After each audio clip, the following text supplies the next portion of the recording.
Welcome to Practicing Connection, a podcast exploring the personal stories and collective practices that empower us to work together to improve our resilience and readiness in a rapidly changing world.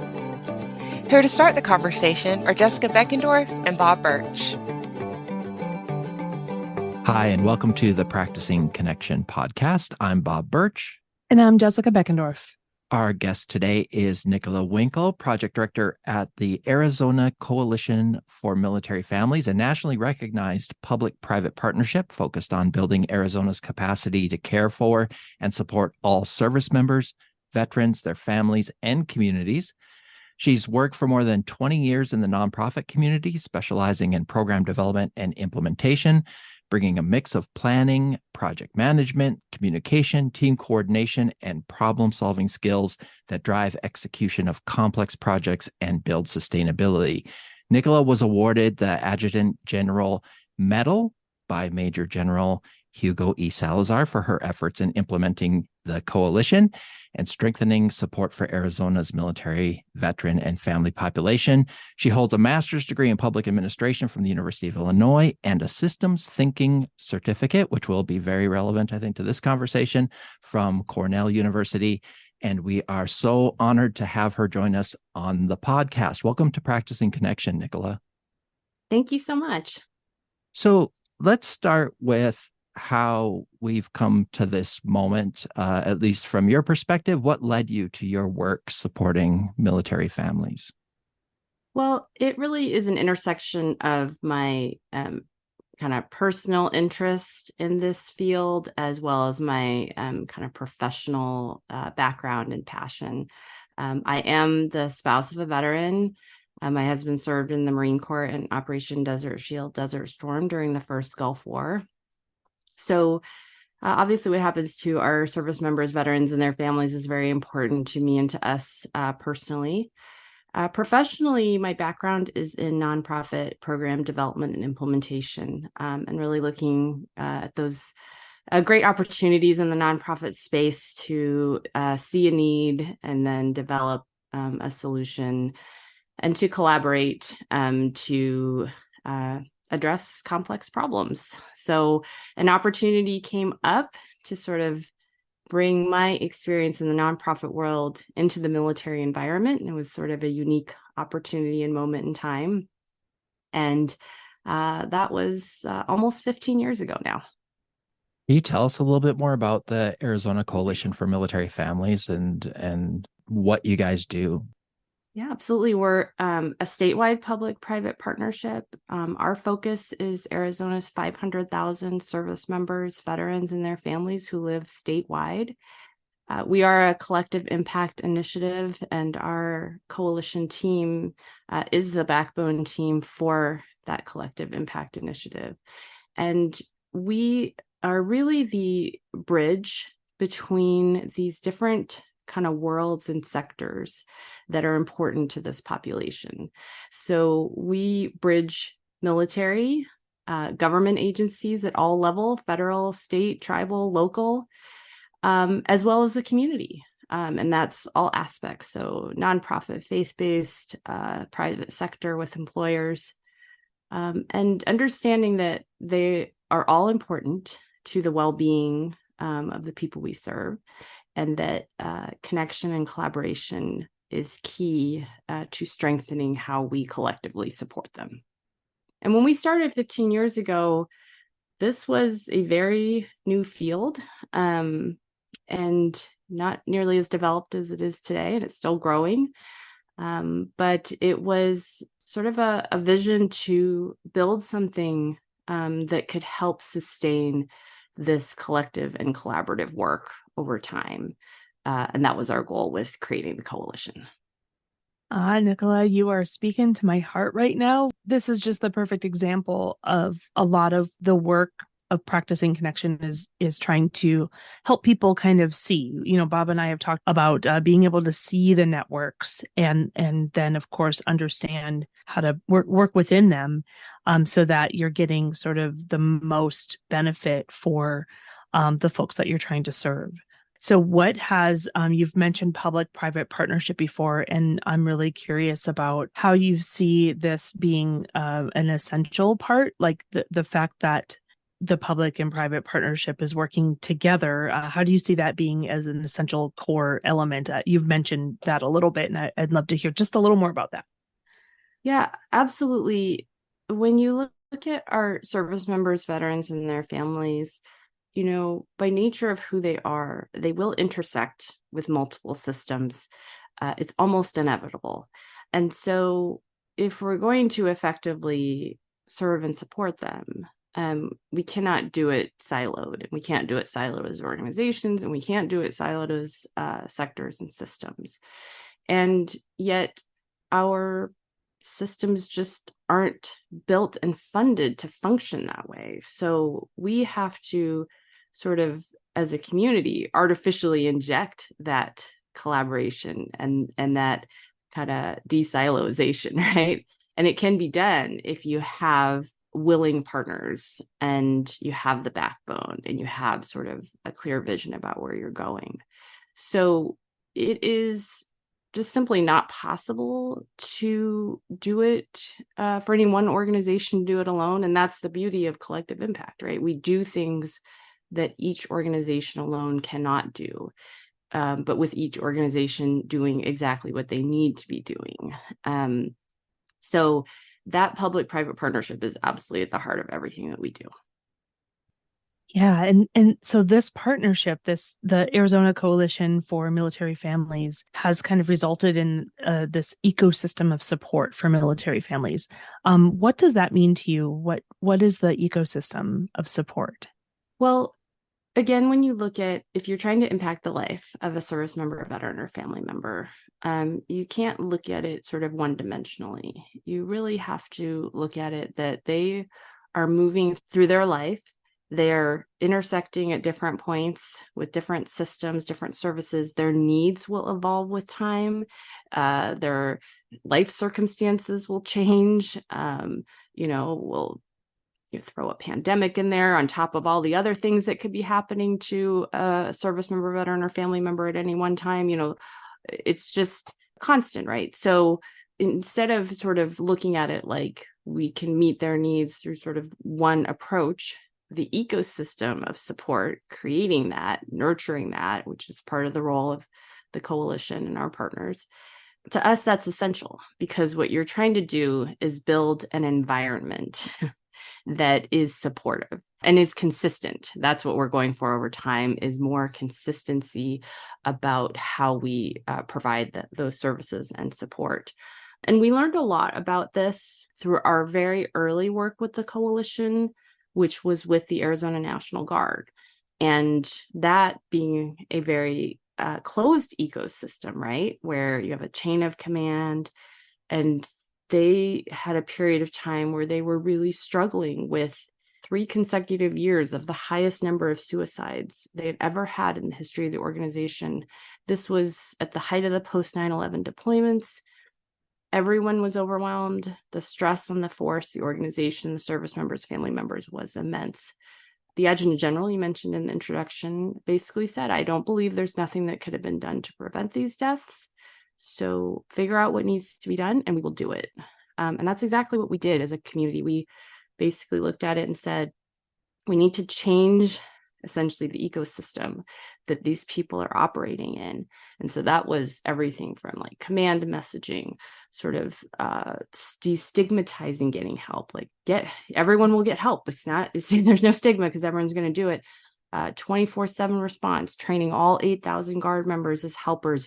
You're creating an environment in which it is normalized to help and to be helped. And you are putting the resources at the fingertips of the people who need them. And the result of that was 3 consecutive years of 0 suicides while that program was in operation. So we learned a lot of lessons from that about, again, creating that ecosystem or that environment to be able to have those better outcomes for our community and population.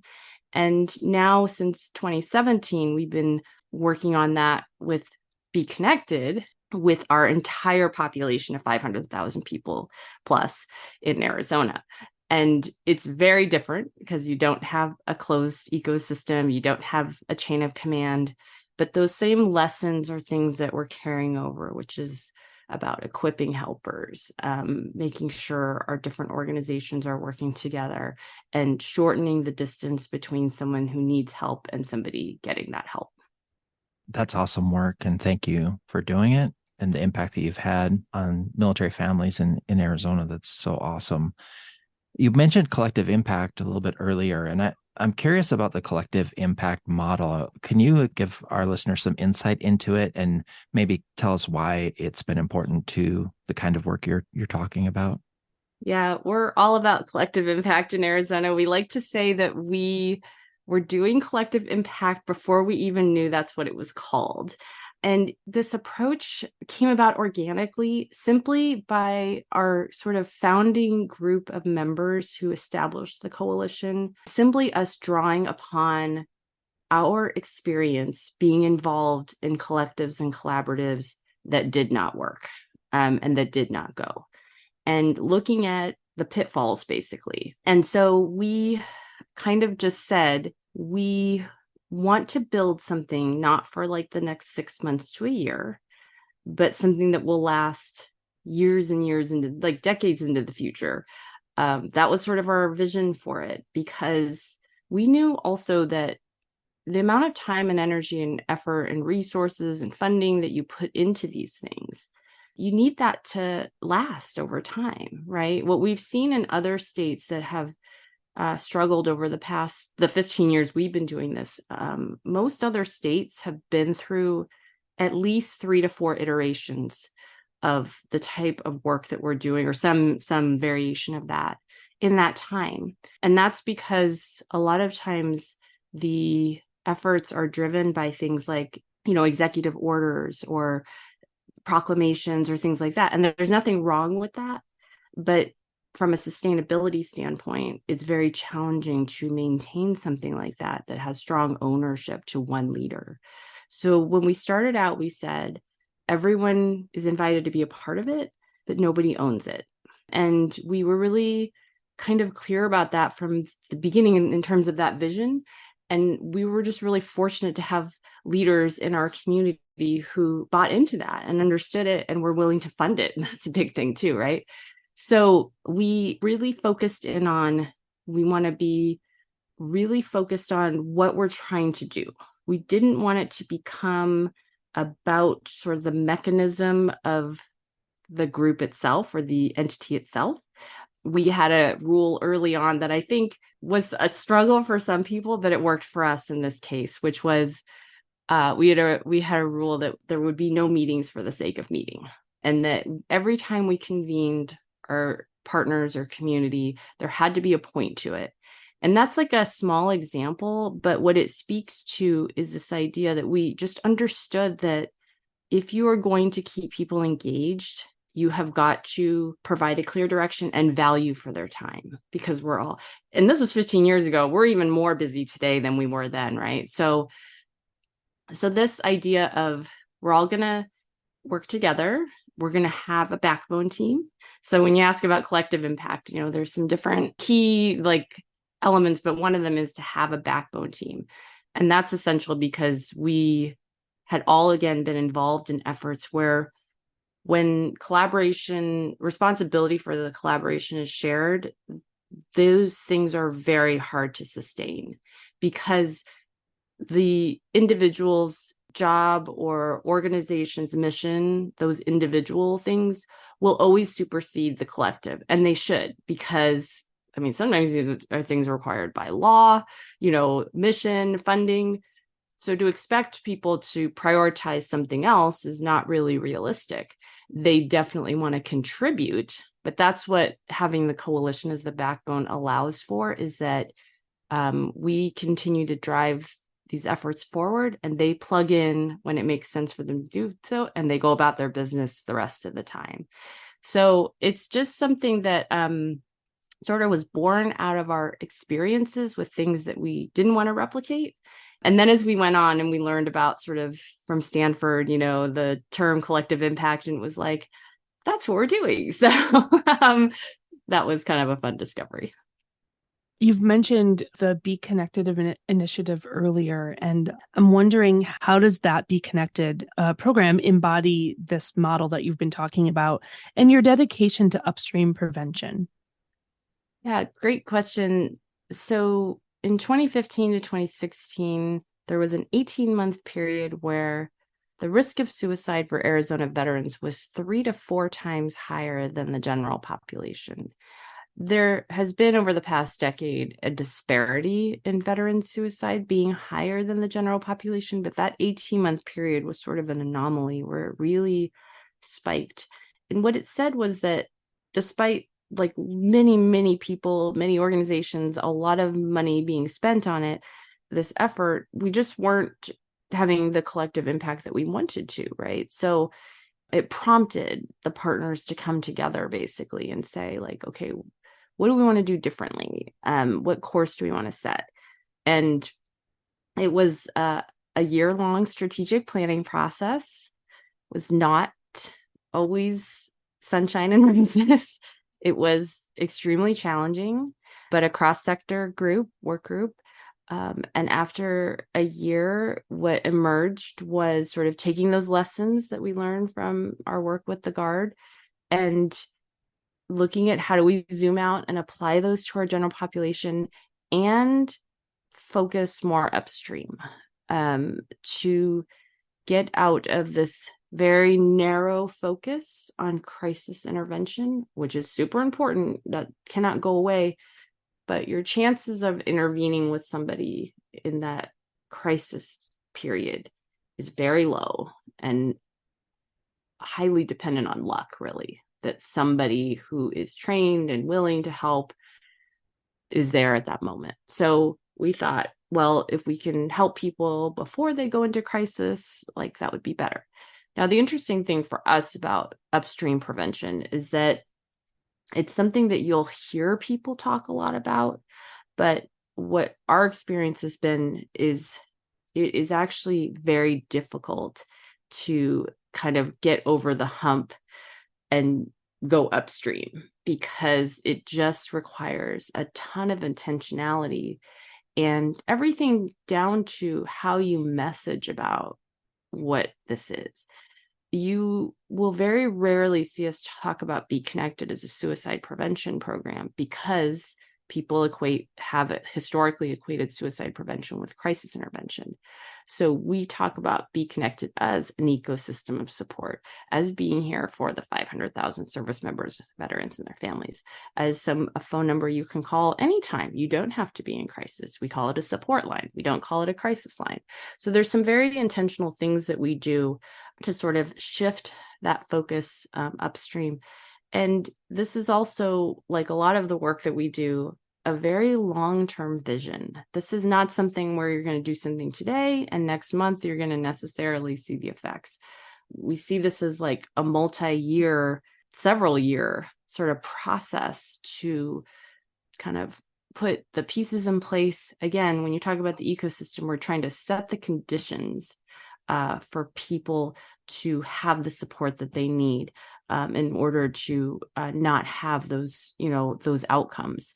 So this has been an incredible journey for the last, it'll be 7 years since we launched Be Connected next year, and really giving us an opportunity to stretch ourselves when it comes to collective impact. We use every tool in our collective impact toolbox to implement this program and all the different pieces that fall under it, and really try to create that prevention, intervention, postvention sort of continuum that's really important to this issue. Nicola, you mentioned the difficulty of kind of moving upstream. I wonder if you can talk a little bit about that. Is the difficulty, letting go of some of the things that you've been doing and reporting? Is it a mindset shift? Is it all of it? Why did you think that the group found that difficult? That's a very good question. The challenge is that because historically suicide prevention has been crisis intervention, a lot of sort of the infrastructure around suicide prevention is crisis oriented. So, like, you can say, I want to do upstream prevention, but if your focus is, say, like doing gatekeeper training or suicide intervention training, again, those are very good things to do. But if that is all you do, are you really stretching yourself upstream? I was in a community or practice meeting, and it was really interesting to hear a person share who had been doing this work for a long time in a community. And she said, we always say upstream prevention, but everything we do is focused around crisis intervention.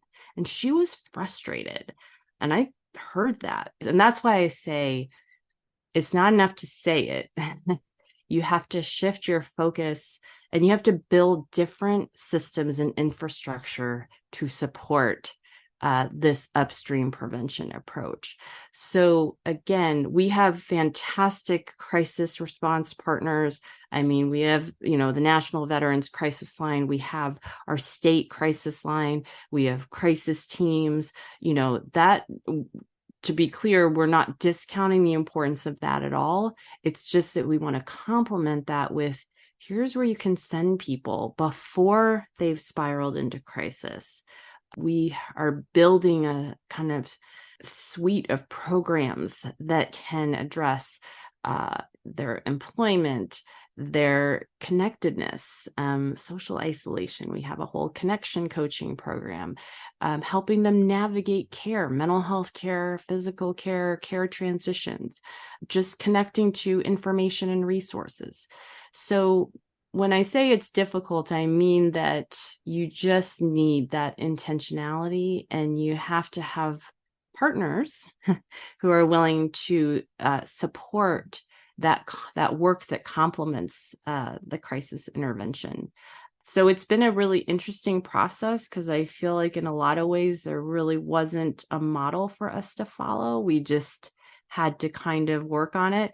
And, we started Be Connected with a phone line and one person answering that phone line. And the phone rang 5 times in the first 2 weeks. And then it took us, I think, about 18 months to hit 5,000 encounters. And then it only took us 6 more months to hit 10,000 encounters. So, you can set up a phone line and you can say, we're going to do upstream prevention and we're going to help people. But if nobody calls, it doesn't really matter that you did it, right? So for us, it was important to see, like, if we put this messaging out, it's not crisis, it's the support line, like, will people call? And people have called ever since then. And we actually had the opportunity once to do an evaluation project with the CDC. And one of the things we looked at was, are we actually reaching our audience upstream as intended, right? So again, if you set up a support line and you're like, this is not a crisis line, but half the people calling are in crisis, well, you may not be reaching your target audience. But we were able to kind of do an evaluation of the acuity of the callers, and found that about 85% of the callers were what we would call low acuity, meaning that our team members were able to help them, connect them to resources, give them the information they needed. And then about 14.5% were sort of more moderate, where they needed additional support to navigate those resources, connect to what they needed. And then only about 0.5% were more in that kind of orange-red zone of needing crisis or crisis support. So that was really encouraging, because you can set it all up, but you then have to see, like, did it work? Did we get over that hump to upstream? And so that's a little bit about that journey. Just staying on this topic for a second, I have been working in community development for a long time. And one of the things I see with this idea of trying to get upstream, and there being this kind of barrier, a number of barriers to doing that. And part of that is that a lot of the resources have been spent on that, in this case, crisis prevention phase, right? But I see in other projects, a lot of the resources get spent on a particular phase of whatever the big issue is you're trying to address in the community. And it's really hard to convince funders sometimes, not always, but sometimes it's really hard to convince funders because there's so much need in that phase, right? That there's a reason why the resources have been spent there. There's so much need there, but it's very, it can be really, really difficult to try to move beyond that, in part because that's where the resources go. And if you're not addressing that directly, it's hard for you to like scrape for those dollars. And it's just something I've observed, and I'm wondering, was that part of the hurdles for you, or is that something you've also observed in other areas?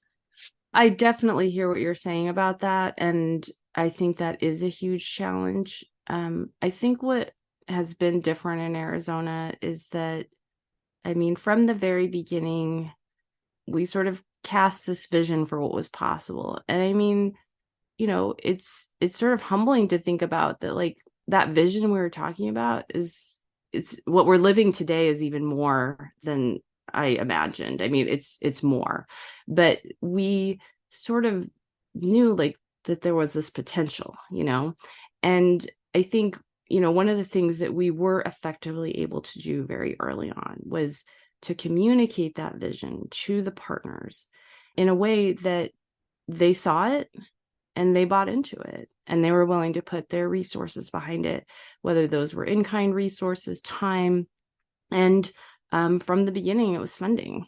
And so to say, yeah, a backbone team is important.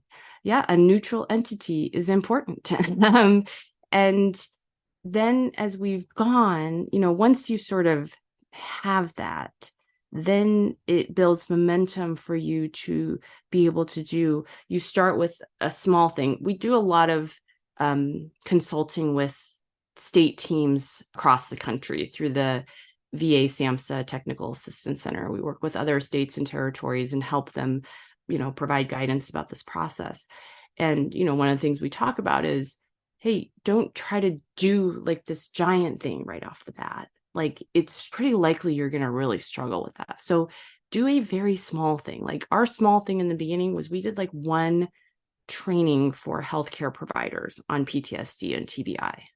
But then you do that one small thing successfully, and what happens? The partners go, oh, that was fantastic. What a great training. Oh, people came. Oh, they liked it. More of that. Yeah. They're like, that was a really good experience. Oh, okay. Now we're going to do something a little bit bigger and a little bit bigger.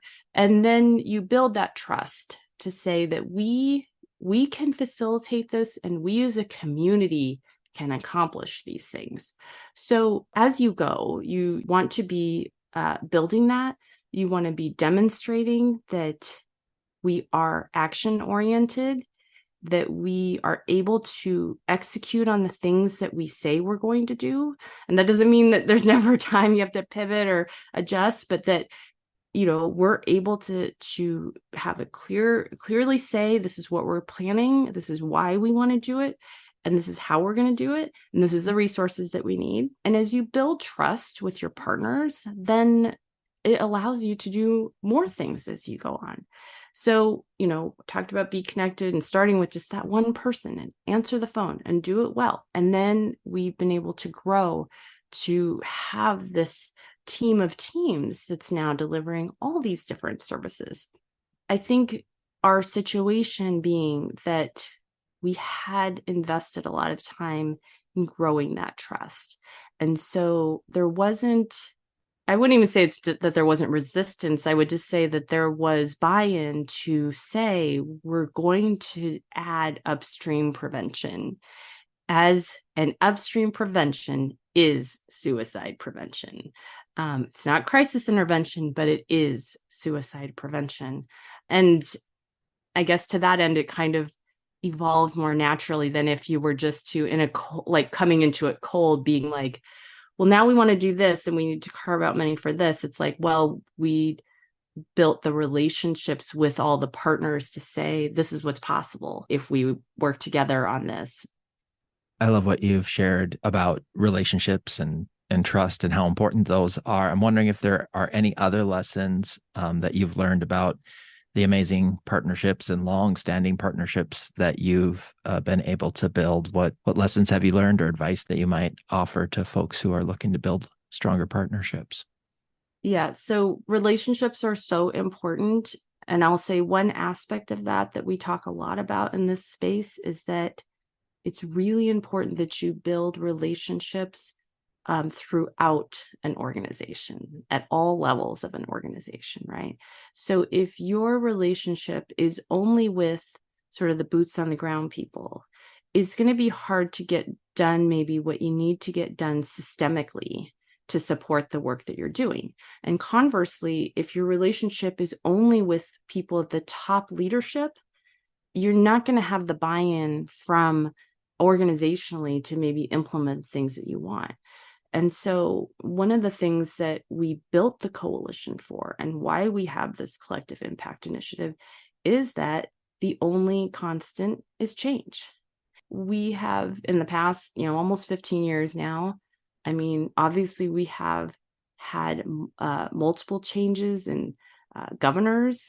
Our directors of our VAs have changed. They change, on a regular basis. Changes in our state agency directors. These are all very important key partners for us. And so you really want to look ahead and say, I'm going to assume, and that was what we did. We said, we are going to assume all of these things will change. And how can we build the coalition as an entity, a partnership, an organization, so it can weather those changes? And a big part of that is that our relationship building is throughout these organizations.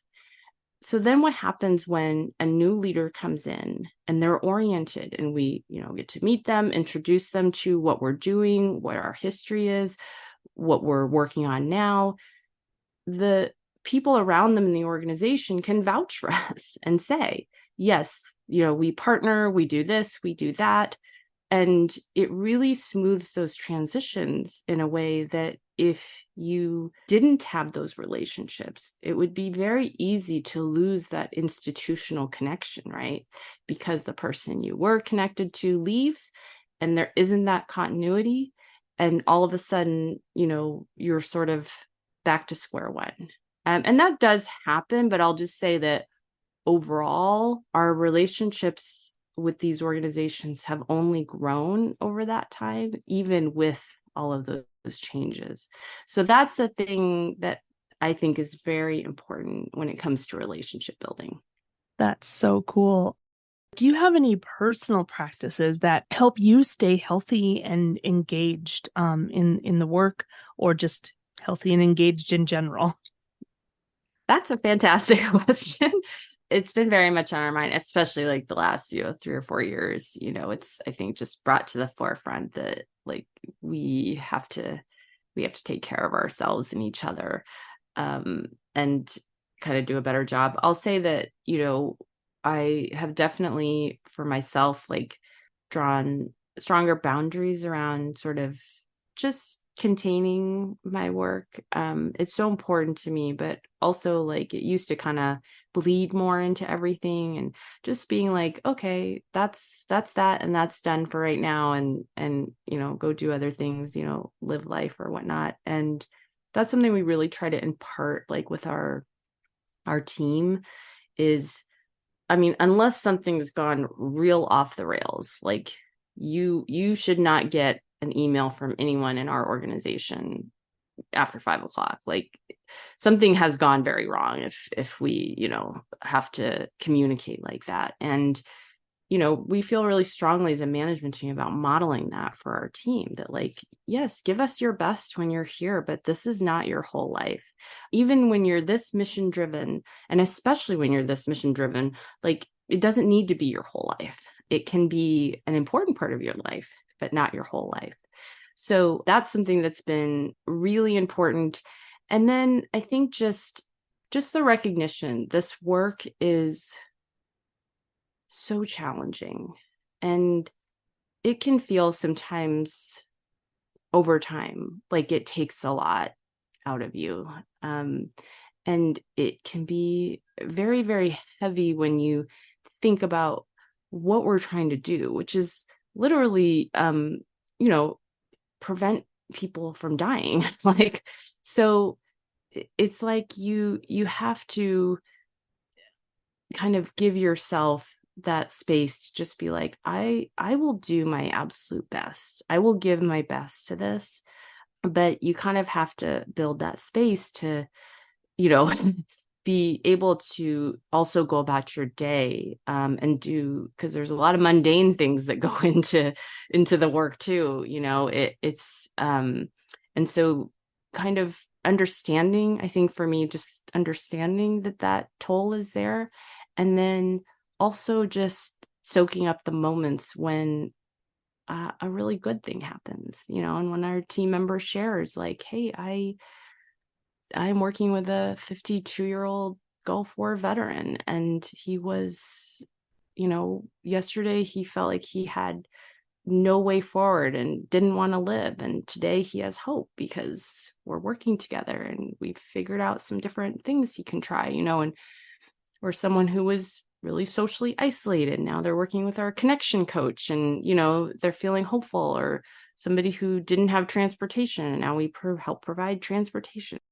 And then just wins that we have where, we work a lot with systems, and that is long, arduous work that spans years in some cases.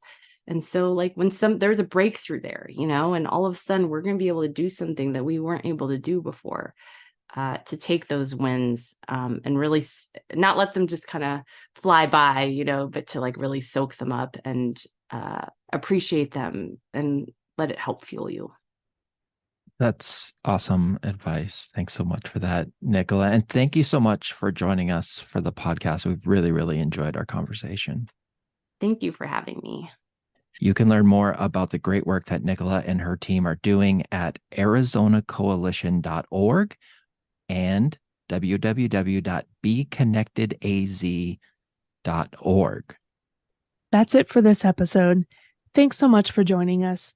You can keep up with Practicing Connection by subscribing to the podcast in your favorite podcast app, joining the Practicing Connection community on LinkedIn, signing up for the Practicing Connection monthly email, and by following Practicing Connection on social media.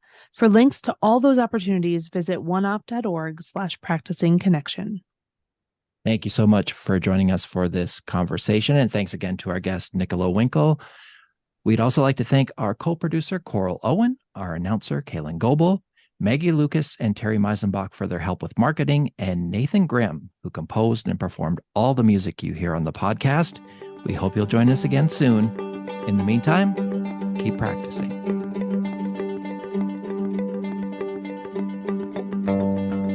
The Practicing Connection podcast is a production of OneOp and is supported by the National Institute of Food and Agriculture, U.S. Department of Agriculture, and the Office of Military Family Readiness Policy, U.S. Department of Defense, under award numbers 2019-48770-30366 and 2023-48770-41333.